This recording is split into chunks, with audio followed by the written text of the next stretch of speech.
नमस्कार मित्रांनो, स्वागत आहे तुमचं एक नव्या व्हिडिओमध्ये. तर तुम्ही हा पी सी बघू शकतात. हा माझा पहिला पी सी आहे जो की 10 वर्ष जुना आहे. एकदा याचे स्पेसिफिकेशन बघून घेऊया.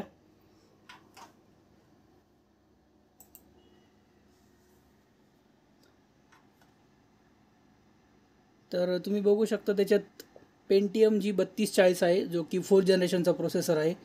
8 GB रॅम आणि एनविडियाचा GT610 जो की 2 GB चा ग्राफिक कार्ड आहे आणि 120 GB याच्यामध्ये SSD आहे.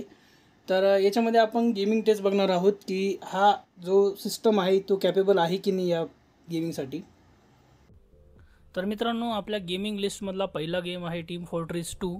हा स्टीमवर अवेलेबल आहे आणि यामध्ये तुम्ही FPS बघू शकतात. 18 ते 20च्या आसपास FPS आहेत आणि मुवमेंट केल्यानंतर त्या कुठेतरी 21-22पर्यंत चालल्या आहेत. तर बघू शकता तुम्ही क्लॅरिटी याची कशी आहे. जर मी तुम्हाला सेटिंग दाखवण्याचा प्रयत्न करतो तर आपण सेटिंगमध्ये जाऊया आणि सेटिंगमध्ये जाऊन आपण व्हिडिओ टॅबला एकदा ओपन करून बघू शकता तुम्ही आपण याला फुल स्क्रीन केलेलं आहे आणि 1080 पिक्सलवर सेट आहे आणि ॲडव्हान्समध्ये गेल्यानंतर तुम्ही बघू शकता हाय आणि व्हेरी हाय सेटिंग आहे. तर याला आपण एकदा लो करून अप्लाय करून बघूया की FPS काय फरक पडतो का. आणि बघू शकता मित्रांनो, अप्लाय केल्यानंतर आपला गेम पूर्णपणे फ्रीज झालेला आहे, कुठलीही मुवमेंट होत नाही आहे.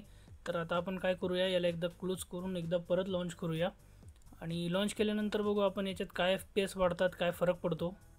तर मित्रांनो, आपण गेम परत लो सेटिंगवर लॉन्च केलेला आहे आणि तुम्ही बघू शकतात FPS जास्त काही डिफरन्स दिसत नाही, पण हा गेम थोडासा स्मूथ चालतो आहे आणि हो थोड्याशा FPS वाढल्या आहेत. 24-25पर्यंत चालल्या आहेत FPS आणि ठीकठाक आहे. थोडीशी क्वालिटी पण लो झालेली आहे आपण लो सेटिंग्स केल्यामुळे.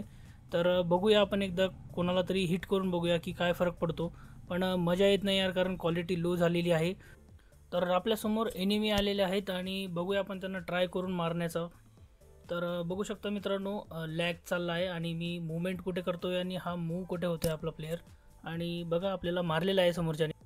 आपला पुढचा गेम आहे काउंटर स्ट्राईक 2. तर यामध्ये बघूया आपण कसे FPS भेटतात, काय परफॉर्मन्स भेटतो आहे आपल्या गेमचा.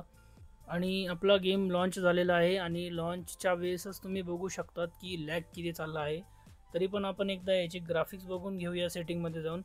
तर ग्राफिकमध्ये तुम्ही बघू शकतात, आपण व्हिडिओमध्ये जाऊ आणि यामध्ये पण आपला डिस्प्ले वाईड स्क्रीनच आहे जो की 1080 पिक्सल असतो. तर ॲडव्हान्समध्ये गेल्यानंतर तुम्ही बघू शकतात सगळं काही ऑटोमॅटिकली लोमध्ये सेट आहे.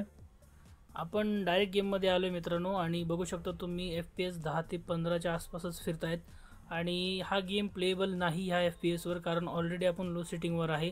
कोणी येऊन मारून जरी गेलं तरी आपल्याला कळणार नाही, इतका स्लो चालू आहे हा गेम आणि लॅगी आहे. तर मित्रांनो, समोर एनिमी आलेला आहे आणि येऊन तो चाललासुद्धा गेला, पण आपण हवेतच गोळ्या मारत बसलो. तर हा गेम बिलकुल खेळण्याच्या लायकीचा नाही, तरी पण आपण गेम विन झालेलो आहोत. आणि आपल्या लिस्टचा पुढचा गेम जो आहे त्याचं नाव आहे एपेक्स लेजंड. तर हा चालेल का ही बघूया एकदा. सध्या तर लोडिंगवर स्टक झालेला दिसतोय 0%वर आणि पुढे काय होतं का बघूया, चालेल का क्रॅश होऊन जातो ते एकदा चेक करूया आपण. आणि लोडिंग होऊन इनिशियलायझिंगसुद्धा चालू आहे सध्या आणि आपला FPS मीटरसुद्धा आलेला आहे. तर सध्या तर 30 ते 38 FPS दाखवत आहे. तर बघूया गेममध्ये किती FPS येतो, चालेल की नाही, थोडा वेट करूया. आणि बघू शकतात मित्रांनो, हा आपल्याला सपोर्टेड नाही हा ग्राफिक ड्रायव्हर ह्या गेमसाठी. तर एपेक्स लेजंड ह्या सिस्टममध्ये बिलकुलही चालणार नाही. तर आपला पुढचा गेम आहे PUBG PC. तर यालासुद्धा बघूया आपण किती FPS येतो, काय चालतो की नाही चालत या सिस्टममध्ये. तर लोडिंगला जरा जास्त टाईम घेतो आहे, त्यामुळे मी याला थोडंसं फॉरवर्ड करतो. स्पीडअप करूया आपण याला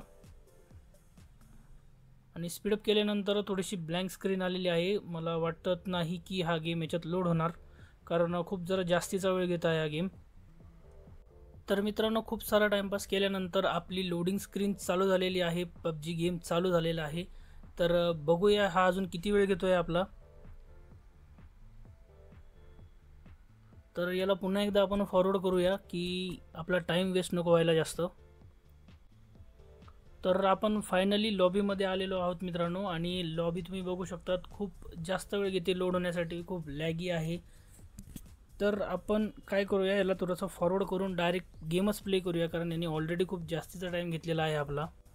आणि आपण आलेलो आहोत पुन्हा एकदा लोडिंग स्क्रीनवर. तर बघूया गेम प्ले होतोय की नाही होत, कारण हा गेम थोडासा हेवी आहे या सिस्टमसाठी. आणि बघू शकता तुम्ही गेम डायरेक्टली क्रॅश झालेला आहे. आपण होम स्क्रीनवर आलेलो आहोत. तर आपला पुढचा गेम आहे फायटर जेट एअर स्ट्राईक, जो की मायक्रोसॉफ्ट स्टोअरवर अवेलेबल आहे आणि इथून जे पुढचे गेम प्ले आहेत ते सगळे मायक्रोसॉफ्ट स्टोअरवरचे गेम आहेत. आणि या गेममध्ये तुम्ही बघू शकतात की आपल्याला 90च्या अराउंड FPS भेटत आहेत, जे की प्लेएबल आहे आणि गुड इनफ आहे की एक स्मूथ गेम प्लेसाठी आपल्याला. तर मित्रांनो, मी हे सगळं माझ्या मोबाईलच्या कॅमेऱ्याने रेकॉर्ड करत आहे, त्यामुळे तुम्हाला ॲक्च्युअल क्वालिटीपेक्षा थोडीशी लो क्वालिटी दिसू शकते, कारण हा गेम अदर गेमपेक्षा खूप जास्त स्मूथ चालत आहे या सिस्टमवर. आणि बघू शकता तुम्ही, जराही लॅग नाही. तर पुढच्या गेमवर जाऊया आपण. पुढचा गेम आहे एक्सप्लोरेशन 3D क्राफ्ट, जो की माइनक्राफ्टचा कॉपी आहे. तर यामध्ये सुद्धा तुम्ही बघू शकतात आपल्याला 30 FPS जास्तीत जास्त भेटत आहे, जो की बिलकुल प्लेएबल नाही.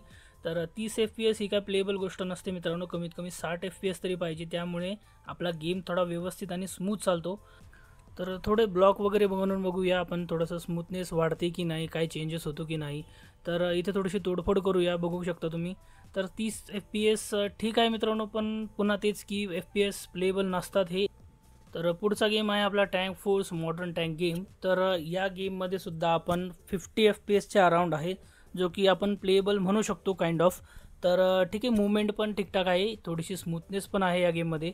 तर एकदा एक दोन आपण बॉम्ब फेकून बघूया की त्यामध्ये लॅग वगैरे दिसतो की नाही. तर समोर एक टँक आहे, याच्यावर आपण एकदा बॉम्ब फेकून बघूया की FPS ड्रॉप होतो की इन्क्रीज होतो. तर तुम्ही वरती बघू शकतात की 60 FPS आपल्याला कॉन्स्टंट देत आहे, म्हणजे हा प्लेएबल आहे आपल्या सिस्टममध्ये. तर मित्रांनो, हा होता व्हिडिओ. आपण याच्यात गेमिंग टेस्ट केलेली आहे या सिस्टममध्ये. तर तुमची ओपिनियन तुम्ही कमेंटमध्ये सांगा की सिस्टम ओके आहे की नाही. आणि जसं या 4th जनरेशनमध्ये विंडोज 11 सपोर्टेड नाही, आपण तरी याच्यात विंडोज 11 टाकलेलं आहे.